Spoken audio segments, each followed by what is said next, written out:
ibadah kami, Pak. Pak, bantu izin ibadah kami, Pak. Bantu izin ibadah kami, Pak.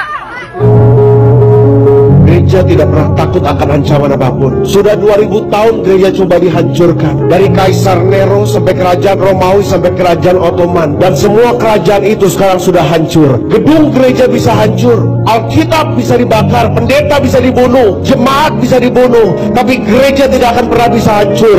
Gereja akan terus bertumbuh dan merajalela. Karena gereja milik Yesus. Mulut kita tidak akan pernah lepas dari pesan kasih Kristus dan pengampunan bagi orang yang menganiaya kita semua. Karena itu yang diajarkan kepada kita, dan itu teladan Yesus Kristus. Karena itu pesan kita sebagai pengikut Yesus bagi mereka yang menganiaya pengikut-pengikut Yesus adalah kami mengasihi Anda, kami mengampuni Anda, karena mereka tidak tahu apa yang mereka perbuat. Itu yang Yesus ajarkan.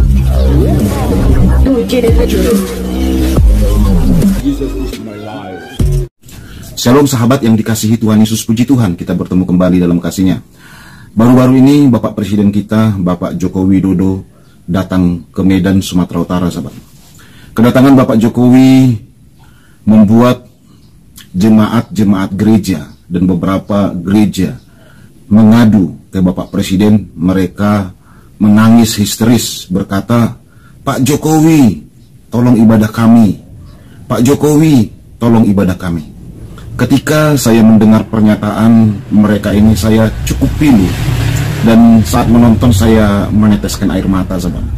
Bayangkan, bagaimana mungkin hal seperti ini terjadi di Sumatera Utara. Sumatera Utara yang dahulunya dikenal sebagai provinsi paling toleransi di Sumatera. Tetapi kita melihat, dan beberapa video yang saya upload, begitu banyak gereja saat ini ditutupi di Sumatera Utara. Miris, sahabat. Padahal dahulunya suku-suku orang Kristen yang ada di Sumatera Utara begitu legowo, begitu berbesar hati menjagai saudara-saudara kita umat muslim, baik mereka yang memang aslinya muslim dari lahir, baik mereka juga yang pendatang.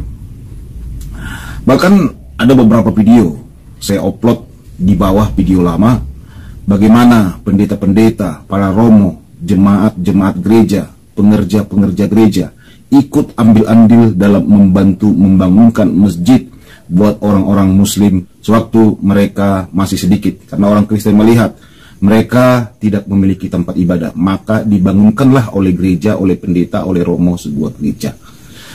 Ya, itulah yang terjadi, sahabat, di Sumatera Utara. Baik, kita langsung lihat videonya bagaimana histerisnya para jemaat mengadu ke Bapak Presiden kita. Kok kita hanya mau beribadah di sini? Kita cuma mau berdoa kepada Tuhan kita kok. Ya. Kita nggak minta apa-apa. Kita keluarga negara Indonesia punya hak yang sama. Tapi kami mohon untuk sekali ini kita ikuti dulu, kasih kesempatan sama pemerintah.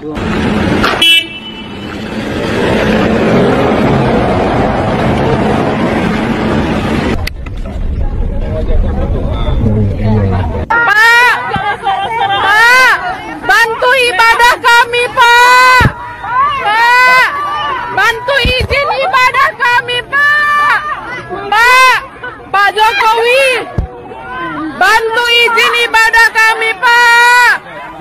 Pak Jokowi.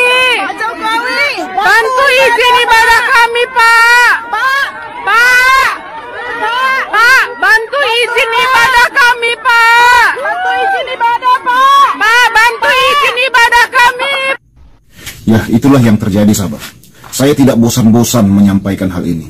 Selama pemerintah tidak tegas kepada agama-agama non-Kristen yang dibiarkan menutupi gereja, melarang orang Kristen beribadah, menyeruduk orang Kristen lagi berdoa, tidak memperbolehkan orang Kristen untuk menyembah Tuhannya. Selama itu juga kejadian-kejadian seperti ini akan terus terjadi.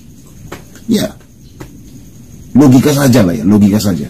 Kalau kita harus menyembah Tuhan, memuji Tuhan Yesus Kristus, harus minta izin kepada kepercayaan agama lain, non-Kristen. Apa iya mereka izinkan, sahabat? Umpamanya kita lagi ke Aceh nih, kita mau beribadah di sana, bangun tempat ibadah, minta izin kepada orang Aceh, apa iya diizinkan?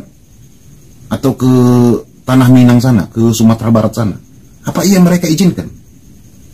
Kalau daerah Kristen ya pasti sudah banyak buktinya, malah dibantu kan sama orang Kristen, karena orang Kristen ini toleransi dan nasionalismenya tinggi, sahabat. Saya melihat bagaimana tangisan, seruan para orang-orang Kristen yang mau beribadah itu, sahabat. Mereka sampai memohon dan minta tolong. Ada dulu video juga, saudaraku, viral, gerejanya ditutup. Ibu-ibu sampai berteriak menangis, Pak Jokowi tolong kami, Pak Jokowi tolong kami. Tetapi Pak Jokowi tidak ada di situ, sahabat. Dia hanya viralkan melalui video ya. Tetapi ini Pak Jokowi ada di situ. Mereka berteriak-teriak. Mereka meminta supaya diizinkan ibadah. Padahal Bapak Presiden kita ketahui ya, dia sering menyampaikan hal-hal toleransi. Dia sering menyampaikan bagaimana supaya hormati undang-undang. Karena memang negara ini memberikan kebebasan, hak untuk beribadah. Jadi tidak boleh dilarang, sahabat. Kan begitu ya. Yang herannya kita, Undang-Undang Dasar 1945 bisa kalah dengan peraturan menteri. Masa UUD 45 dikalahkan sama peraturan menteri? Lebih tinggi derajatnya SK2 menteri dibanding Undang-Undang 1945. Gimana itu? Undang-Undang 1945 mengatakan bahwa bangsa Indonesia diberikan kebebasan dan hak untuk beribadah. SK2 menteri menyatakan kalau orang mau beribadah harus minta tanda tangan dulu 90 sampai berapa. Ya kan? Itu yang terjadi, sahabat. Itu yang terjadi. UUD 45 dikalahkan oleh peraturan menteri. Sehingga orang Kristen mau beribadah harus izin kepada agama lain. Orang Kristen mau menyembah Tuhannya harus izin kepada agama lain. Peraturan ini sudah terjadi bertahun-tahun dan inilah terus terjadi konflik di mana-mana. Di Sumatera Utara berkali-kali kejadian orang Kristen dilarang keras untuk beribadah, gereja-gereja dilarang keras untuk berdiri. Miris itu, bahkan di daerah-daerah lain juga. Sahabat yang terkasih dalam nama Tuhan, mari kita doakan supaya Tuhan menyatakan kuasanya. Tuhan Yesus memberkati kita semua. Shalom. Pak, bantu ibadah kami, Pak. Pak, bantu izin ibadah kami, Pak. Pak Jokowi, bantu izin ibadah kami, Pak. Pak Jokowi, bantu izin ibadah kami, Pak. Pak, bantu izin ibadah kami, Pak. Bantu izin ibadah, Pak. Pak, bantu izin ibadah kami. Nggak ada orang gereja di sini. Nggak boleh. Iya. Oh, tak boleh. Bukan tempat orang tahu gereja di sini. Kami nggak mengizinkan di pergudangan ini ada sarana ibadah. Itu aja. Malu udah tua. Makanya baca SKB 2 Menteri yang pasal 1 ayat 3, baca tuh bahwa rumah ibadah adalah bangunan yang punya ciri khusus yang digunakan untuk sarana ibadat bagi pemeluk agama masing-masing, tidak termasuk rumah ibadat keluarga. Emang rumah ibadat keluarga itu kayak gimana sih? Yaitu contohnya kayak musola, kapel, ataupun sanggar pamujang. Ya kalau lu bikin tempat ibadah di rumah ataupun di ruko, ya lu gak perlu pakai izin, goblok. Ya gue tahu kalau mendirikan rumah ibadah di tempat umum itu memang perlu pakai izin. Tapi yang namanya IMB atau izin mendirikan rumah ibadah, itu ya wewenangnya pemerintah daerah setempat, bukan wewenang ormas ataupun kelompok-kelompok tertentu.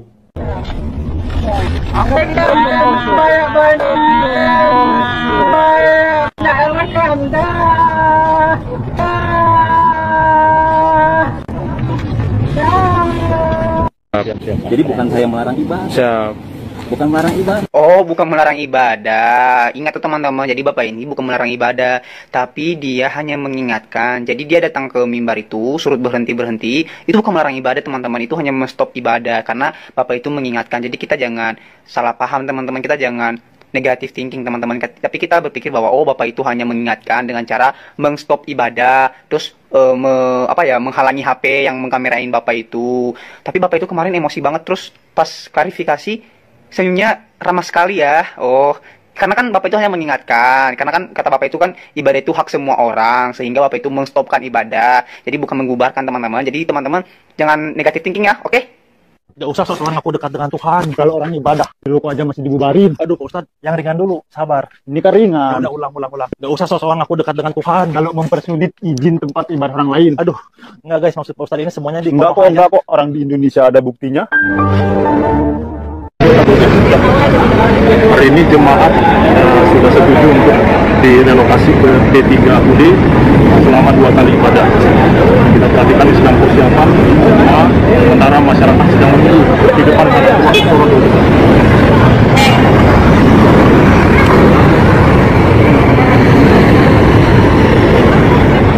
Ini bukti ketumbukan umat Kristen terhadap pemerintah.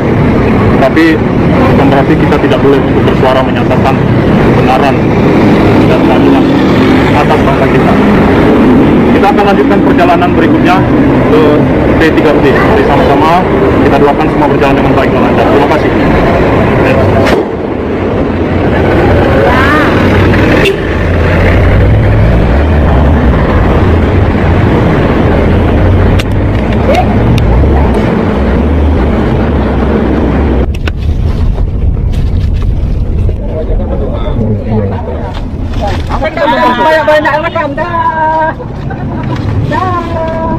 Jadi agama Kristen ini muncul bukan pada zaman Yesus. Di zaman masa Yesus masih hidup, belum ada gereja, belum ada gospel, belum ada agama Kristen. Artinya, Yesus itu bukan orang Kristen. Halo teman-teman, saya akan mencoba menyanggah dari pernyataan Bang Zuma ini yang mengatakan bahwa agama Kristen itu bukan pada zaman Yesus. Dan saya garis bawahi itu memang benar dan sejarah membuktikan. Dan pernyataan yang kedua adalah zaman Yesus belum ada gereja. Ya, itu memang benar. Zaman Yesus itu hanya ada agama Yahudi. Nah, yang ketiga adalah dan Yesus itu memang bukan orang Kristen. Ya, saya garis bawah lagi. Ya, Yesus itu memang bukan orang Kristen ya. Nah, saya pengen jelasin beberapa hal. Arti dari agama Kristen itu adalah pengikut Kristus. Nggak mungkin Yesus agamanya Kristus kalau Yesus itu adalah Kristus sendiri. Oke, kita perlu ketahui itu dulu. Nah, yang kedua, zaman Yesus belum ada gereja. Nah, buat teman-teman semua saya juga perlu kasih tahu bahwa di dalam Matius pasal 16 ayat 18 ada perkataan Yesus yang mengatakan kepada Petrus bahwa di atas batu karang ini aku akan mendirikan jemaatku dan kuasa maut tidak dapat menguasainya. Nah, ini adalah perkataan Yesus bahwa kedepannya akan ada jemaat Yesus, akan ada pengikut-pengikutnya Yesus. Dan inilah kami pengikut-pengikut Kristus. Jadi ini bukan sesuatu hal yang yang perlu dipermasalahkan karena ini adalah kepercayaan kami dan inilah agama kami. Dari pernyataan juga tersebut dari video itu saya mendengar bahwa kami aja sendiri orang Kristen tidak bisa membaca Alkitab kepercayaan teman-teman. Dan memang benar kami nggak bisa membaca karena kami bukan kami nggak mencari kesalahan, kami nggak mempelajari itu dan kami nggak mencari apa yang salah dalam Alkitab itu. Kami nggak mencari kesalahan-kesalahan Alkitab teman-teman kami atau Alkitab saudara-saudara kami. Kami hanya menerapkan toleransi dan kasih dalam hidup kami. Jadi kalau teman-teman yang lainnya mencari kesalahan-kesalahan orang Kristen atau mencari kesalahan-kesalahan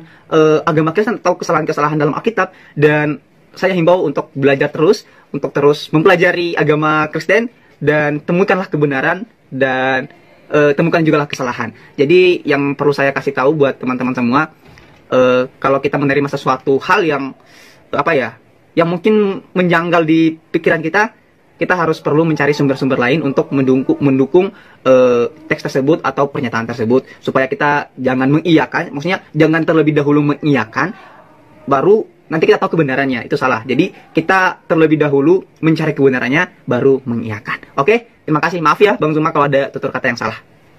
Jemaat, kesimpulan rapat yang pertama, butir A dikatakan, hasil kesepakatan rapat bahwa kegiatan ibadah Jemaat Gereja Mawar Sharon Tanjung Merawa direlokasi ke aula P3UD. Kita keluarga negara Indonesia punya hak yang sama. Bagaimana mereka di luar sana punya hak yang sama untuk negara, untuk bisa berdoa, itu kita juga punya hak yang sama kok. Jadi saya nggak mau mental jemaat kita ini akan semakin turun, kita semakin merasa tertekan untuk berdoa gitu kok. Jadi saya harap gitu kepada gereja gitu kok, untuk kita tetap bisa beribadah di sini. Saya tahu banyak teman-teman jemaat kita yang hari ini merasa sangat patah hati gitu kok, merasa hancur, merasa kita tidak merasa di backing oleh pemerintah gitu loh kok. Mana hak kita sebagai warga negara untuk kita bisa beribadah? Mana kok?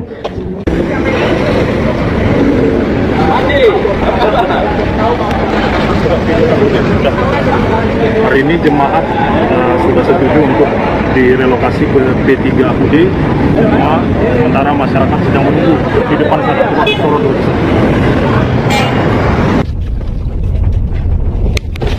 sekali yang baju merah.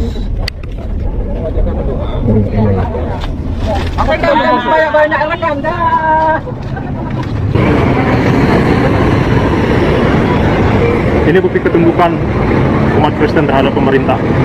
Tapi bukan berarti kita tidak boleh untuk bersuara menyatakan kebenaran dan keadilan atas bangsa kita. Kita akan lanjutkan perjalanan berikutnya ke P3UD. Mari sama-sama kita doakan semua berjalan dengan baik dan lancar.